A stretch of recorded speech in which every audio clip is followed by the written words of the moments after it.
Salut, peuple d'Afrique.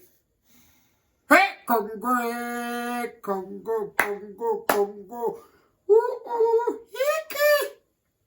Maman, maman. Papa, pardon. Écoutez d'abord la vidéo avant mon commentaire. Je viens d'un pays le plus riche de la planète. Pourtant, le peuple de mon pays est parmi les plus pauvres du monde.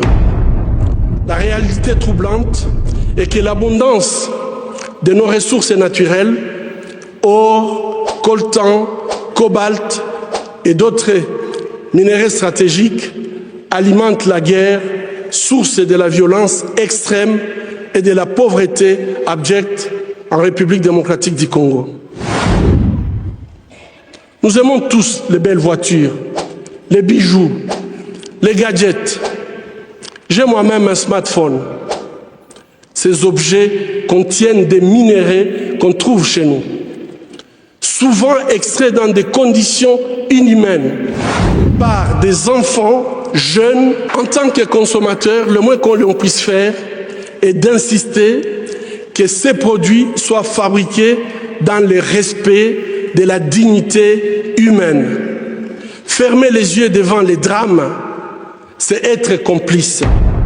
Ce ne sont pas seulement les auteurs de violences qui sont responsables de leurs crimes, mais aussi ceux qui choisissent de détourner les regards. Mon pays est systématiquement pillé avec la complicité des gens qui prétendent être nos dirigeants.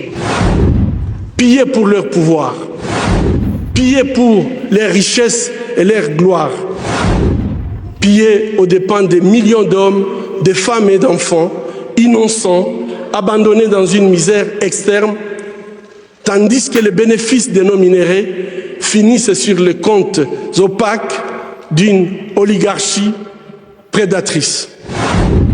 Cela fait 20 ans, jour pour jour, qu'à l'hôpital de Panzi, je vois les conséquences de cette mauvaise gouvernance de mon pays.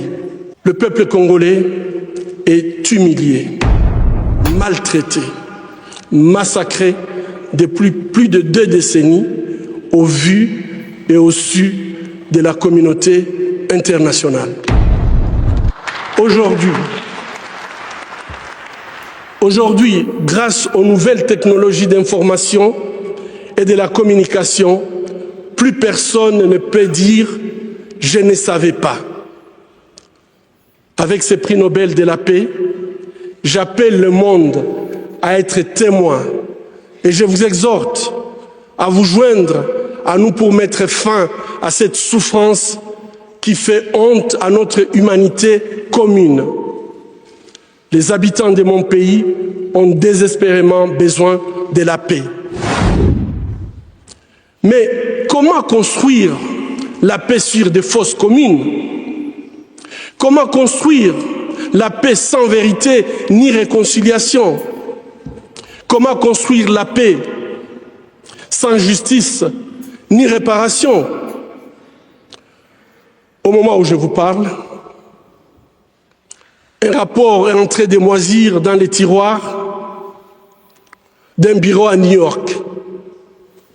Il a été rédigé à l'issue d'une enquête professionnelle et rigoureuse sur les crimes de guerre et les violations des droits humains perpétrés au Congo.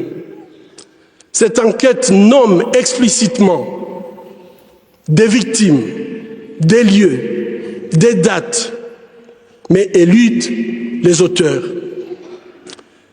Ces rapports du projet Mapping établi par le Haut Commissariat des Nations Unies aux droits humains décrit pas moins de 617 crimes de guerre et crimes contre l'humanité et peut-être même des crimes de génocide. Qu'attend le monde pour qu'il soit pris en compte? Il n'y a pas de paix durable sans justice. Or, la justice ne se négocie pas. Ayons le courage de jeter un regard critique et impartial sur les événements qui sévissent depuis trop longtemps dans la région des Grands Lacs.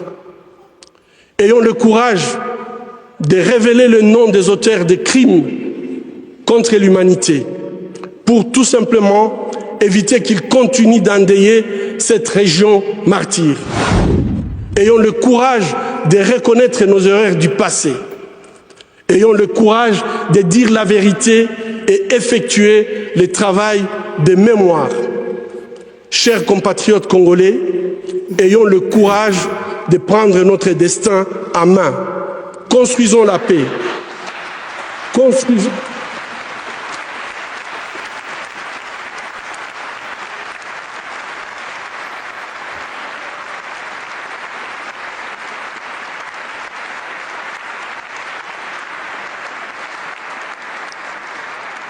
Construisons la paix, construisons l'avenir de notre pays.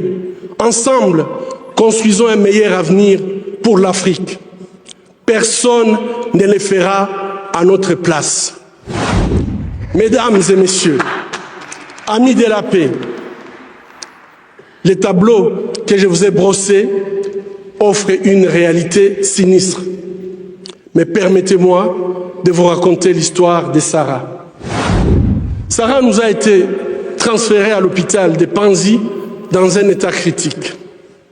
Son village avait été attaqué par un groupe armé qui avait massacré toute sa famille, la laissant seule. À cause de la gravité de ses blessures, génito-urinaires et digestives, couplées à une infection surajoutée, personne ne pouvait imaginer qu'elle serait un jour à mesure de se remettre sur ses pieds.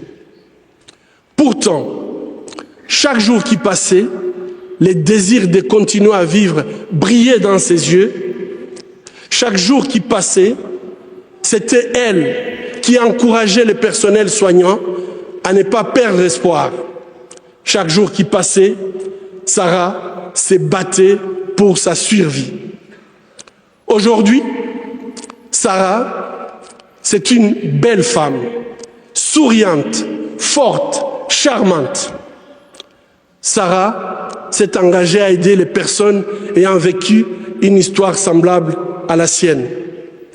Sarah a reçu 50 $ américains, une allocation que notre maison de transit Dorcas accorde aux femmes souhaitant reconstruire leur vie sur le plan socio-économique. Aujourd'hui, Sarah dirige sa petite entreprise. Elle a acheté un petit terrain. La fondation Panzi l'a aidé avec des tôles pour faire un toit. Elle a pu se construire une maison. Elle est autonome et elle est très fière d'être autonome. Son histoire montre que même si une situation est difficile et semble désespérée, avec la détermination, il y a toujours de l'espoir au bout du tunnel. Si une femme comme Sarah n'abandonne pas, qui sommes-nous pour le faire? Ceci est bien sûr l'histoire de Sarah. Sarah est congolaise, mais il y a des Sarah en République centrafricaine, en Colombie, en Bosnie, au Myanmar, en Irak et dans bien d'autres pays en conflit dans le monde. À Panzi, notre programme de soins holistiques, qui comprend un soutien médical, psychologique, socio-économique et juridique, montre que même si la route vers la guérison est longue et difficile, les victimes ont le potentiel de transformer leur souffrance en pouvoir. Elles peuvent devenir des actrices de changements positifs dans la société. C'est le cas déjà à la Cité de la Joie, notre centre de réhabilitation à Bukavu, où les femmes sont aidées pour reprendre leur destin en main. Cependant, elles ne peuvent pas y arriver seules. Et notre rôle est de les écouter. Comme aujourd'hui, nous écoutons Madame Nadia Mourad. Je vous lance un appel urgent de ne pas seulement nous remettre le prix Nobel de la paix, mais de vous mettre debout et de dire ensemble et à haute voix, la violence en République démocratique du Congo, c'est assez. trop, c'est trop. La paix maintenant. Je vous remercie.